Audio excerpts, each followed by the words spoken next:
नमस्कार मित्रांनो, विविध माहिती संग्रह चॅनलमध्ये आपले स्वागत आहे। आज आपण संत गाडगे महाराज यांच्याविषयी थोडक्यात माहिती पाहणार आहोत। जन्म 23 फेब्रुवारी 1876 रोजी शेंडगाव तालुका दर्यापूर जिल्हा अमरावती येथे झाला। गाडगे बाबा महाराष्ट्रातील एक कीर्तनकार, संत आणि समाजसुधारक होते। संत गाडगे बाबांचे पूर्ण नाव डेबोजी जिंगराजी जानोरकर होते।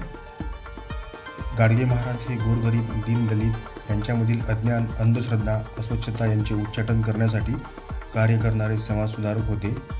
तीर्थी धोंडा पाणी, देव रोकडा सज्जनी असे सांगत दीन दुबळे, अनाथ, अपंगांची सेवा करणारे थोर संत म्हणजे गाडगे बाबा होय। त्यांनी स्वेच्छेने गरीब राहणी स्वीकारली होती। गाडगे महाराजांनी कीर्तनाद्वारे लोकजागृतीचा मार्ग अवलंबला। गोपाला गोपाला देवकीनंदन गोपाला हे गाडगे महाराजांचे आवडते भजन होते। आचार्य अत्रे गाडगे बाबांबद्दल म्हणतात, सिंहाला पाहावे वनात, हत्तीला पाहावे रानात, तर गाडगे बाबांना पाहावे कीर्तनात। अमरावती विद्यापीठाला संत गाडगे बाबा अमरावती विद्यापीठ असे नाव दिले आहे। अमरावतीजवळ वलगाव येथे पेडी नदीच्या पुलाजवळ 20 डिसेंबर 1956 रोजी देहावसान झाले। अज्ञान, अंधश्रद्धा आणि अस्वच्छता याबद्दल जागरूकता निर्माण करणारे समाजसुधारक संत गाडगे महाराज यांना जयंतीनिमित्त विनम्र अभिवादन।